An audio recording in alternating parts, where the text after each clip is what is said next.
সিলেট জেলা মহানগর স্বেচ্ছাসেবক দল সিলেট জেলা মহানগর জেলা মহানগর নেতৃবৃন্দ নগরীর প্রতিটা পয়েন্টও আমরা উনি শেখ হাসিনা এবং তার কিশোরদের ফাঁসির দাবিতে আমরা অবস্থান কর্মসূচি আছি।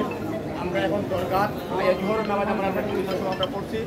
আমরা যারা শাহাদাত বরণ করছে আমাদের ছাত্র দল যুব দল বিএনপি নেতৃবৃন্দ অন্যান্য দলের নেতৃবৃন্দ এবং সাধারণ ছাত্র তারা লাগে আমরা দোয়া করছি এবং এই উনি হাসিনা যাতে ফাঁসি হয় তার কিশোরদের ফাঁসি হয় এটাকে আমরা সারাদিন কর্মসূচি আছে।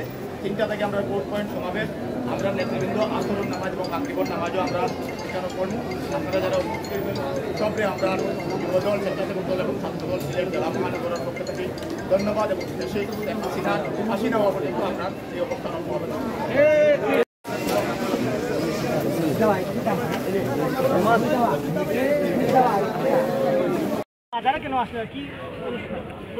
আমরা আজকে সকাল থেকেই আমাদের জাতীয়তাবাদী যুবদল স্বেচ্ছাসেবক দল ছাত্রদল আমরা অঙ্গ সংগঠন সমস্ত সিলেটে আমরা পাহারা বসিয়েছি যাতে এই খুনি হাসিনার কোনো প্রেতাত্মারা সিলেট শহরে কোনো অবস্থান করতে না পারে।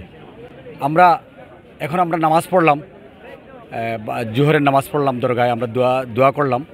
আমাদের ম্যাডামের আজকে জন্মদিন, ম্যাডামের জন্মদিন উপলক্ষে আমরা আত্মার মাগফিরাত কামনে দোয়া করছি। আমরা আবাদ আসরও এখানে থাকবো, মাগরিবও থাকবো।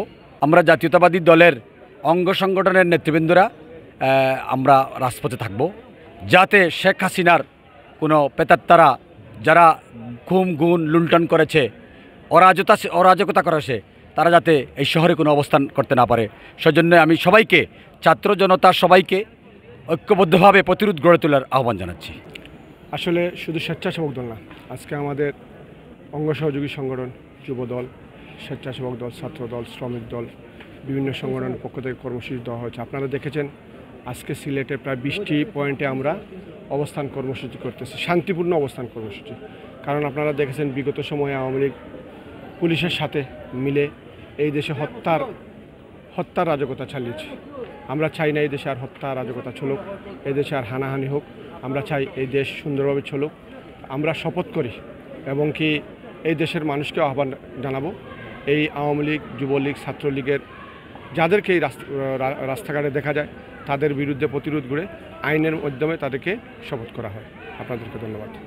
রাহিম, আমরা আজকে এখানে কেন্দ্রীয় কর্মসূচি হিসাবে এই বাংলাদেশের মাটিতে এই যে শেখ হাসিনা এবং তার দূষররা যে হত্যাকাণ্ড ঘটিয়েছে তার প্রতিবাদে এবং এদেরকে অ্যারেস্ট করে আইনের মাধ্যমে বিচারের দাবি আমরা জানাচ্ছি।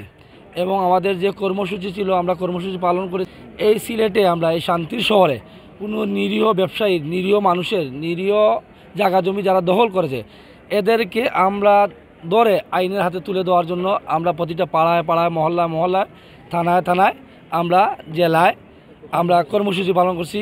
আমরা নেতার কর্মীদেরকে নিয়ে অবস্থান নিয়েছি, তাদেরকে ধরে আমরা সুন্দর শৃঙ্খলাভাবে আইন শৃঙ্খলা বাহিনীর হাতে তুলে দেব।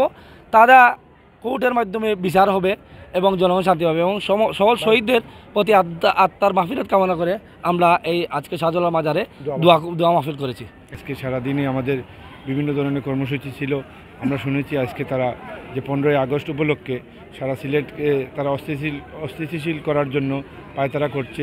তারই ধারাবাহিকতা সিলেটের বিভিন্ন পয়েন্টে ছাত্রদল, যুবদল, স্বেচ্ছাসেবক দল এবং বিএনপির নেতৃবৃন্দ সহ অবস্থান নিয়েছেন।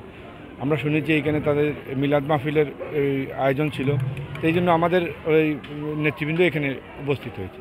আপনাদের শুধু এই কথাই বলতে চাই যে প্রায় 600 মানুষকে হত্যা করা হয়েছে এই আন্দোলনে। তারা কোন মুখে তারা এই বাংলাদেশে এখন কর্মসূচি পালন করতে চায়? এত মানুষ মুক্তিযুদ্ধের পরবর্তী সময়ে এত মানুষ কখনো কি আপনারা দেখেছেন হত্যা হতে? তো তারা কোন মুখে এখানে আসে? এই খুনি হাসিনা এবং তাদের দূষরদের যতক্ষণ পর্যন্ত বিচার না হবে ততক্ষণ পর্যন্ত বাংলাদেশ জাতীয়তাবাদী দল ইনশাল্লাহ রাজপথে থাকবে। বিচার হওয়ার পরবর্তীতে বিএনপির যে নির্দেশনা আসবে সেই নির্দেশনা অনুযায়ী বাংলাদেশের আমাদের যে ছাত্রদল, যুবদল এবং স্বেচ্ছাসেবক দলের নেতৃবৃন্দ সেই কর্মসূচি পালন করে যাবে ইনশাআল্লাহ।